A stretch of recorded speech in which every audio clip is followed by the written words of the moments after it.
Poor people living on pensions are a nuisance. You should take care of her. Right after our father's funeral, my brother pushed our physically disabled mother onto me. Cut ties with that old woman and feel refreshed. Even my brother's wife laughed, and I couldn't believe their nerves. After all, both of them had received plenty of care from our parents, yet now they're repaying that kindness with cruelty. But if I think about it, this might be lucky. Secretly smiling to myself, I took my mother's hand. My name is Abigail. I'm single and live on my own, but I used to live with my parents. The reason was that my father was ill and needed care, and my mother had mobility issues. However, when my brother Andrew married Savannah, my circumstances changed. As the eldest son, I have responsibilities. So even after marriage, I plan to live at home. It's a way to honor our parents. That's what Andrew said, and he and Savannah started living at our parents' house together. But then Andrew added, You're a younger sister-in-law to Savannah. She's already considerate of me and our parents, so sorry, but having you around is a bit, you understand, right? Though he seemed hesitant to say it aloud, his expression clearly conveyed that I was a bother. Despite this, I stayed at home for a while, enduring the cold treatment from Andrew and Savannah. Above all, I didn't want to show our parents the strained relationship between us. After leaving home, I entrusted my parents' care to Andrew and Savannah, but it worried me considerably. Andrew has always been self-centered, and I couldn't trust his claims of filial piety. As expected, whenever I asked Andrew or Savannah about our father's condition, they gave vague responses. Even straightforward questions that should have been answerable with proper caregiving were met with evasive replies. It became clear that they were pushing all the responsibility for our father's care onto our mother. One evening, after work, I rang the doorbell at our family home, intending to have a proper conversation.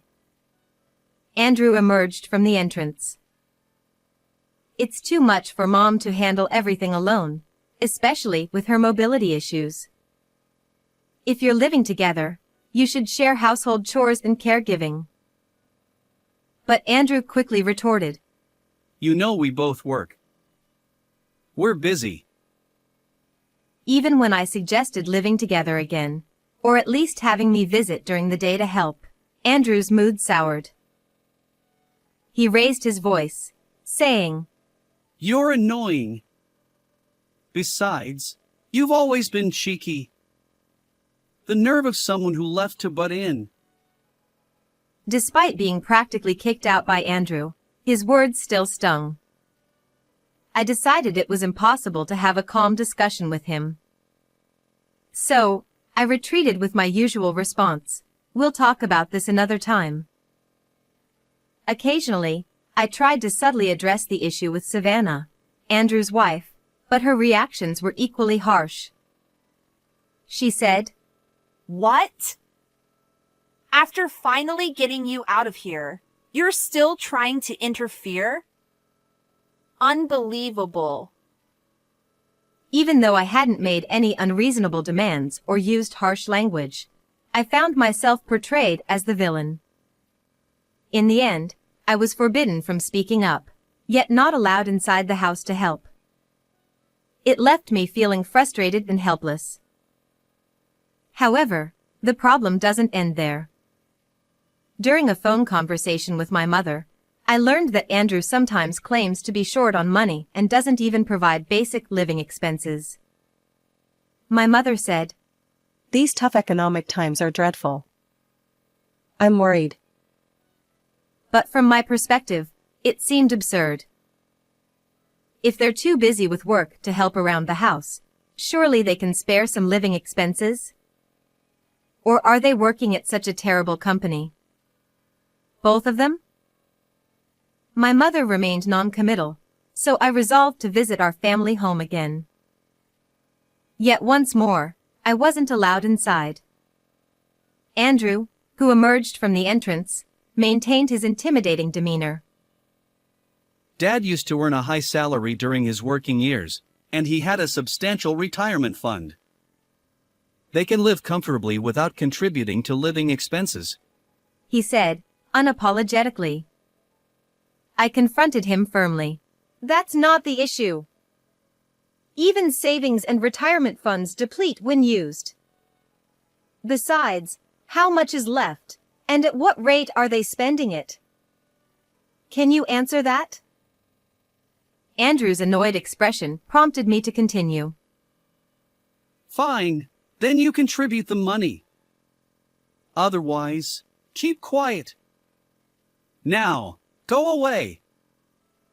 His words revealed that his desire to be a dutiful child was merely a facade. In reality, he wanted to exploit our parents for household chores and financial support. Frustrated, I gave up trying to reason with Andrew and called our parents, suggesting they live separately. But my father's illness prevented him from pushing Andrew out, leaving the decision to my mother. Still, she refused to leave the family home, insisting on handling both household chores and caregiving. I know we shouldn't spoil him further, She said, but if we kick him out, won't he cause trouble elsewhere? As the one who raised him, I should take responsibility. I disagreed. No, that's not true. I grew up in the same environment. Andrew's behavior is his own responsibility. It's not your fault. My mother chuckled, seemingly unfazed.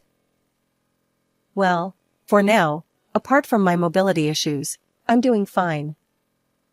If things get tough, I'll rely on you, Abigail. And so, she continued to smile, completely unconcerned. Despite my efforts, even when I tried to give her living expenses directly instead of Andrew, she declined. It left me feeling helpless.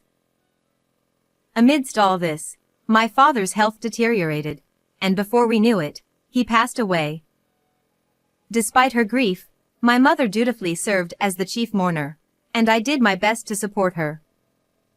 However, I couldn't help but notice Andrew and Savannah, who did nothing. Should I say something, as usual? But I knew they probably wouldn't listen. During the funeral, I remained silent. However, after bidding farewell to my father, an unexpected situation unfolded during a meal. The funeral is over, and this poor pensioner is a nuisance. Abigail, you should take care of Mom. Startled, I watched as Andrew tried to push my mother out. Aw, finally rid of that bothersome old woman. It feels refreshing. Even Savannah joined in, laughing. Their nerves were beyond belief. What are you saying? Don't you both realize how much you've relied on Mom? My anger seemed lost on them. To Andrew, I was just his younger sister, and my words didn't matter. This house is mine now. So anyone I deem unnecessary should leave, right? No, the house was in Dad's name, wasn't it? Even if you want the house and other inheritance, we need to discuss it properly. Andrew's shocking statements left me more bewildered than angry. What? What's going on? I asked. It turned out that Andrew had manipulated our ailing father, who lacked judgment, into transferring the house into his name. And the will stipulated that he'd receive all the other inheritance too. Exploiting him while he was vulnerable?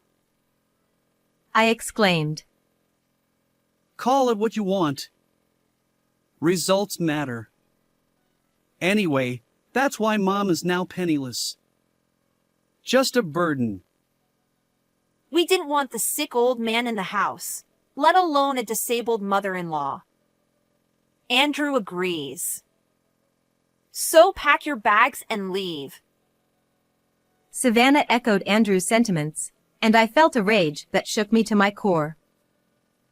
Looking at it another way, this might be lucky, I'd always thought Andrew and Savannah should live separately from our parents.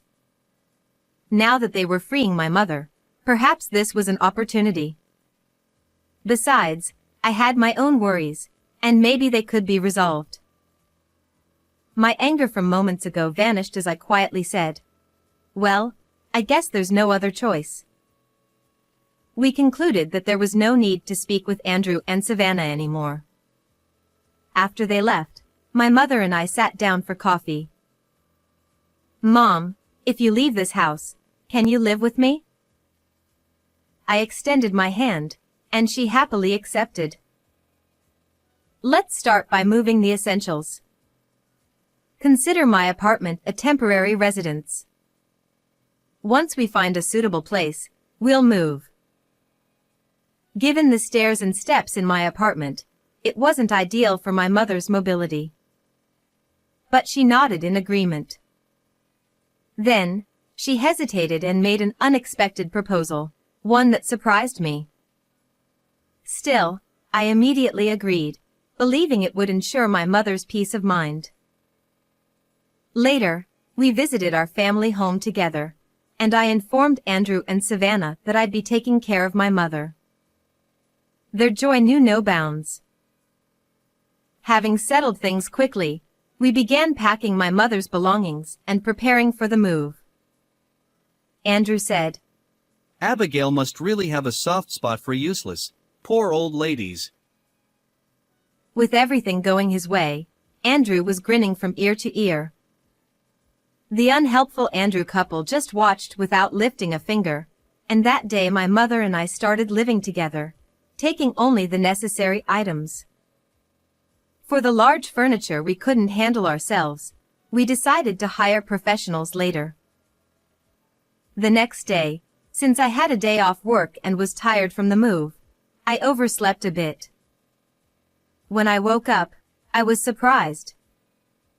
I hadn't noticed because my phone was on silent mode, but Andrew and his wife had left numerous missed calls. Dozens of them, in fact. Just as I was overwhelmed by the unexpected volume, Andrew called again. What's with that photo? As soon as I pressed the answer key, I was met with a furious voice yelling at me, so I instinctively pulled the phone away from my ear. Is that the one I sent yesterday? In reality, when we moved, I took a photo of the view from our new place and sent it to Andrew. Since I didn't get an immediate response, I assumed they had gone to bed early or something. Andrew exclaimed, I was shocked this morning. The message said it was your new home, but the view is from some ridiculously high place. There's no way you could take a photo like that anywhere other than a high-rise condo. Did you figure it out? Actually, this place is owned by my mother. I surprised myself when I heard her say that. Andrew laughed, clearly thinking I was joking. Come on, it's obvious you're making this up. Ignoring his skepticism, I continued. After Dad's funeral, you kicked out Mom, who was living on a pension and had mobility issues. So when I suggested we live together, she invited me to her high-rise condo, and we moved in right away. Andrew retorted, You're lying. There's no way that poor old lady owns such a luxurious place. Maybe it was hard for him to believe, just as it was for me when Mom first told me. Andrew persisted. Fine.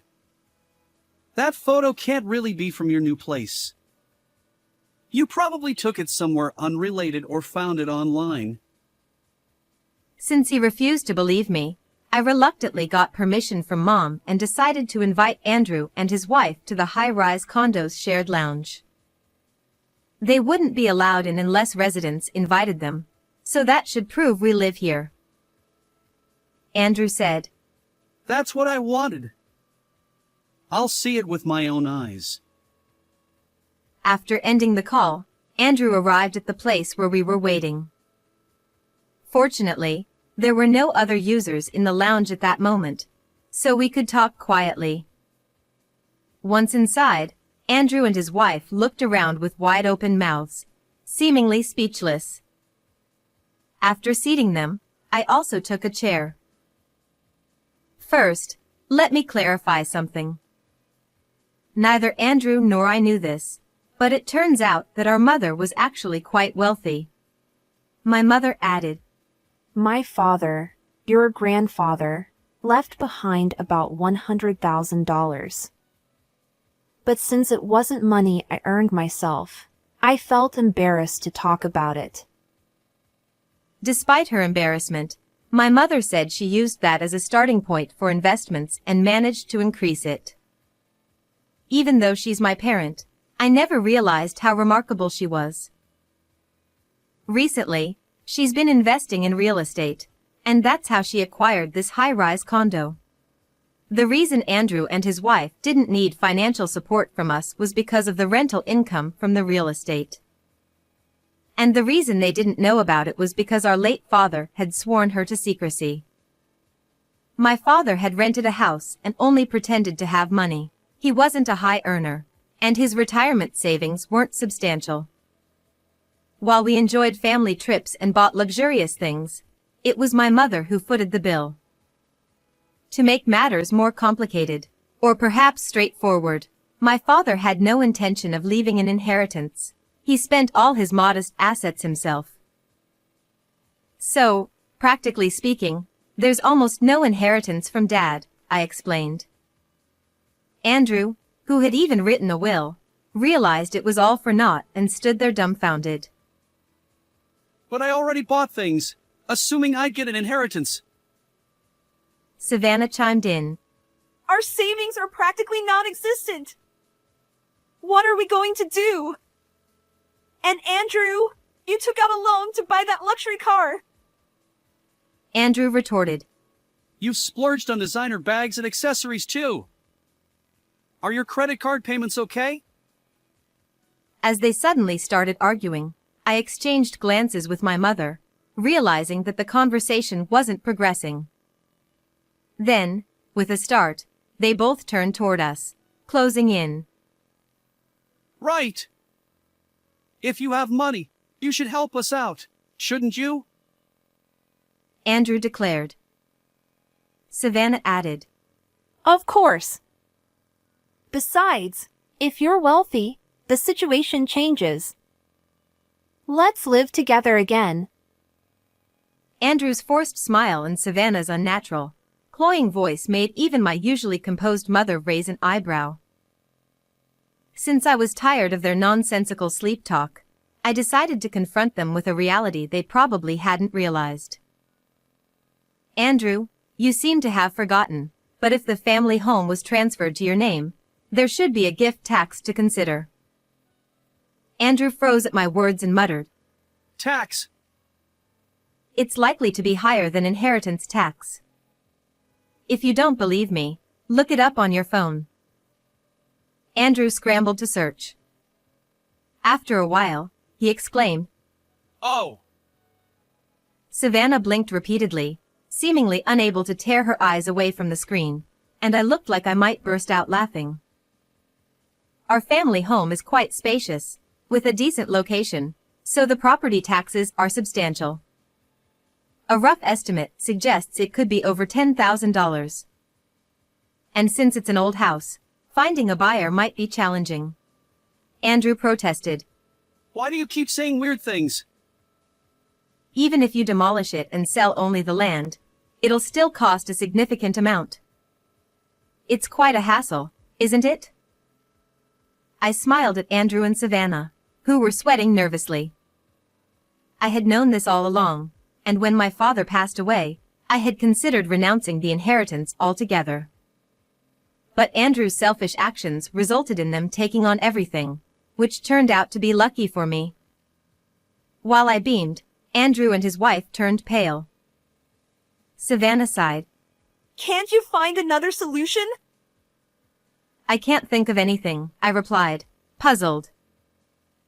All I can suggest is... Andrew interrupted. What? Don't try to evade taxes. Penalties will only increase the amount you owe. It's better to sell your prized brand items and pay the taxes quietly. Despite my sincere advice, it wasn't the satisfactory answer they wanted. They frowned and looked dissatisfied. Andrew pleaded. Come on, help us out. We're family. His usual authoritative demeanor had vanished, replaced by desperation. Savannah turned pleading eyes toward me. Watching them, I sighed deeply. Who was it that kicked out this family? Even Andrew faltered at my pointed remark. If Andrew and his wife had shown a cooperative family spirit, I might have been willing to contribute financially, at least partially covering the gift tax. But expecting help only when they were in trouble after abandoning my sick father and even my mother was too much. My mother chimed in. For you too, I'm just a useless, poor woman, right? So there's nothing I can do. Her gentle tone belied her unwavering resolve. It was a smile that conveyed both softness and unyielding determination. Andrew implored. Mom, please. It's a lifelong request. Help us out. Savannah added. We'll treat you well from now on.